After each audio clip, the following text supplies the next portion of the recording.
Hi everyone. Here is an article about scientists who are moving forward with creating artificial life. And the Bible verse in Daniel 12:4, and it says, "Knowledge shall be increased." So I always thought that that doesn't just mean knowledge, but knowledge like how to create life. That is really knowledge. And so this kind of makes sense to me, like we are in end times. So these crazy scientists, as usual, they're creating, they explain how they've done it here. This is the first time the chromosome of a higher organism whose cells contain nuclei, unlike bacteria, has been created. They made 50,000 changes to the DNA code to make the chromosome dubbed SYN3 tougher and give it new properties. Synthetic strains of yeast could be used in medicines and biofuels. So here they are down here. This is what they want to use it for eventually. While the research is in its early stages, it could lead to artificial strains of yeast being used in medicine, vaccines, and biofuels. Now, doesn't this creep you out? Vaccines. Because of all the other things that they're putting in vaccines, fetal cells, monkey DNA, and all kinds of things like that. So, here's a video down here, and they're wearing purple gloves, of course. Just have a look. Oops, have a look at that for a second.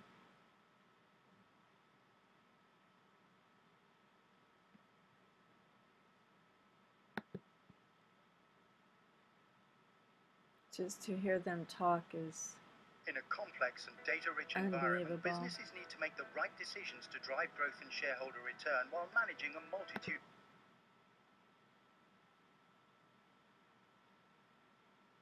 I'm Jeff Buca, and I'm the new director of the Institute for Systems Genetics at NYU Langone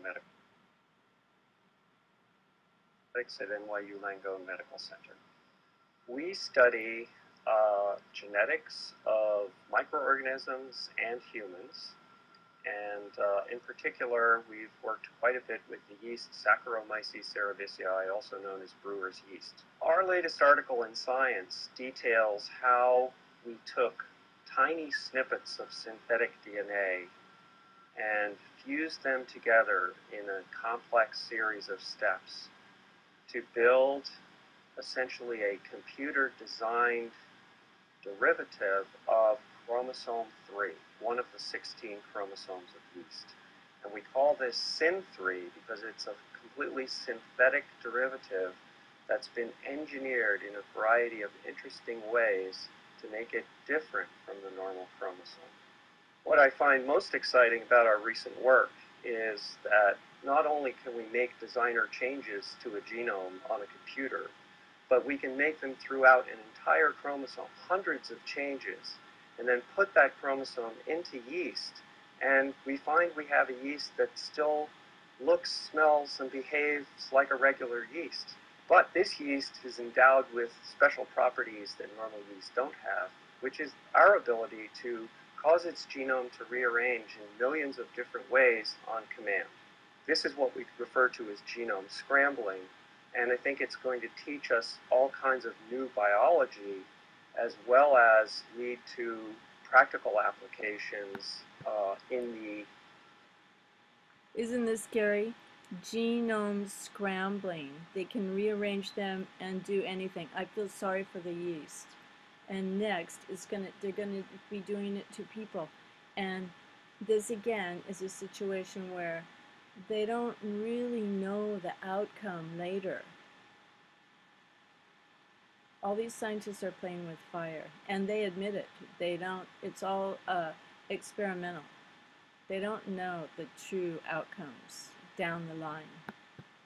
That's biotechnology industry, which is extensively using yeast as a platform for producing all kinds of useful compounds, medicines, and vaccines. That's why it's the end. Thanks for watching. God bless you all. Bye for now.